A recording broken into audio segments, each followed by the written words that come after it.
ಇವತ್ತು ನೋಡಿರಬಹುದು ಪತ್ರಿಕೆಗಳಲ್ಲಿದೆ, ಬಿಜೆಪಿಯ ಖಾತೆಯಲ್ಲಿ ಜನ ಕೊಟ್ಟ 6,900 ಕೋಟಿ ಖಾತೆಯಲ್ಲಿದೆ ಅಂತ ಹಾಕಿದ್ದಾರೆ. ಅದೇನೇ ಇದ್ಕೊಳ್ಳಿ, ಕಾಂಗ್ರೆಸ್ ಅಲ್ಲಿ ಎಷ್ಟಿದೆ? 58 ಕೋಟಿ ಇದೆ. ಈ ಚುನಾವಣೆಗಳೆಲ್ಲ ಹೇಗೆ ಎದುರಿಸ್ತಾರೆ ಅವರಾಗಾದ್ರೆ? ಜನ ಕೊಟ್ಟ ದೇಣಿಗೆಯಿಂದಲೇ ಎಲ್ಲರೂ ನಡೆಸೋದು. ಇವರಿಗೆ ದುಡ್ಡೇ ಇಲ್ಲ ಅಂದ್ರೆ ಕೇವಲ ಇರ್ತಕ್ಕಂಥ ಸರ್ಕಾರಗಳ ಕೈಯಲ್ಲಿ ಲೂಟಿ ಮಾಡಿಸಿ ಕಾಂಗ್ರೆಸ್ ಇವತ್ತು ದೇಶವನ್ನ ಅವರ ಪಕ್ಷವನ್ನ ನಡೆಸತಕ್ಕಂಥ ಕೆಲಸವನ್ನ ಮಾಡ್ತಿದ್ದಾರೆ. ಇಷ್ಟರಲ್ಲೇ ತಿಳ್ಕೊಳ್ಬಹುದು. 5,000 ಕೋಟಿ ಗೃಹಲಕ್ಷ್ಮಿ ಯೋಜನೆಗೆ ಇಟ್ಟಿದ್ದದ್ದು 5,000 ಕೋಟಿ ಮಂಗಮಾಯ ಆಯ್ತು. ಸಿಕ್ಕಿಬಿದ್ರು, ಉತ್ತರ ಕೊಡ್ಲಿಕ್ಕಾಗದೆ ಪರಿತಪಿಸಿದ್ರು. ಇಂಥವು ಬೇಕಾದಷ್ಟಿದೆ. ಈಗ ಹೊಸ ರಾಗ ತೆಗೆದಿದ್ದಾರೆ. 79 ಕೋಟಿ ಸತ್ತವರ ಖಾತೆಗಳಿಗೆ ಹೋಗಿಬಿಟ್ಟಿದೆ ಅಂತ. ನಾನು ಮಾನ್ಯ ಸಚಿವರನ್ನ ಕೇಳಲಿಕ್ಕೆ ಬಯಸ್ತೇನೆ, 79 ಕೋಟಿ ಸತ್ತವರ ಖಾತೆಗೆ ಅಂದ್ರೆ 79 ಇಂಟು 2,000 ಎಷ್ಟಾಯ್ತು?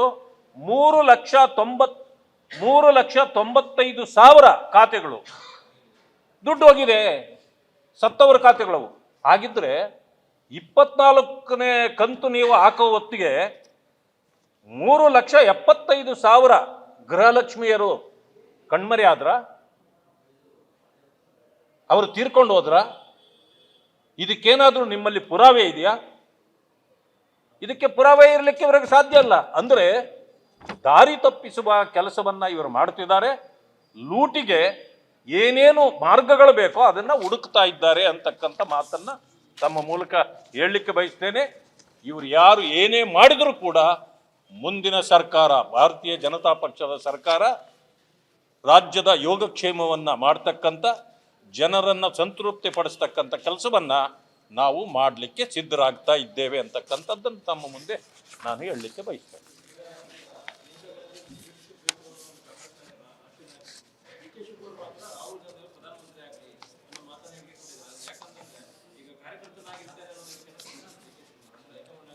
ಈಗ ನಾನು ಇನ್ನೊಂದು ಹೇಳ್ತೇನೆ, ಯಾರು ಅಧಿಕಾರಕ್ಕೆ ಹೋಗಬೇಕು ಅಂತೇಳಿ ಪ್ರಯತ್ನಗಳು ಮಾಡ್ತಿದ್ದಾರೋ, ಈಗ ಅಲ್ಲಿ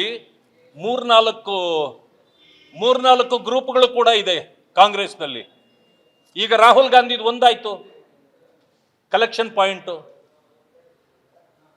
ಸೋನಿಯಾ ಗಾಂಧಿದು ಇನ್ನೊಂದು ಪಾಯಿಂಟು, ಮಧ್ಯದಲ್ಲಿ ಪ್ರಿಯಾಂಕಾ ಗಾಂಧಿದು ಒಂದು ಪಾಯಿಂಟು. ಇವೆಲ್ಲ ಕಲೆಕ್ಷನ್ ಪಾಯಿಂಟ್ಸು. ಈಗೇನು ಮಾಡ್ತಿದ್ದಾರೆ ಅಂತಂದ್ರೆ ಓಲೈಕೆ.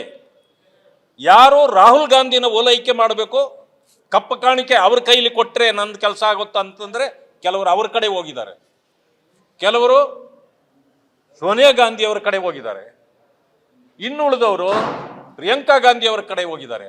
ಅಂದ್ರೆ ಅಲ್ಲಿಯೂ ಒಂದು ಕುಟುಂಬವು 3 ಭಾಗಲಾಗಿದೆ.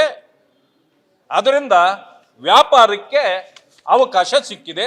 ಆದ್ರಿಂದಲೇ ನಾನು ಏನಿದ್ರು ರಾಹುಲ್ ಗಾಂಧಿ ಅವರು ಹೇಳ್ದಂಗೆ ಕೇಳ್ತೇನೆ ಅಂತ ಒಬ್ಬರು, ನಾನು ಪ್ರಿಯಾಂಕಾ ಗಾಂಧಿ ಅವರು ಹೇಳ್ದಂಗೆ ಕೇಳ್ತೇನೆ ಅಂತ ಮತ್ತೊಬ್ಬರು, ನಾನು ಸೋನಿಯಾ ಗಾಂಧಿ ಅವರು ಹೇಳ್ದಂಗೆ ಕೇಳ್ತೇನೆ ಅಂತ ಒಬ್ರು. ಅಂದಮೇಲೆ ಮನೆಯೊಂದು 3 ಬಾಗಿಲು ಕಾಂಗ್ರೆಸ್ದಾಗಿದೆ ಅಲ್ಲಿ ಮೇಲೆ.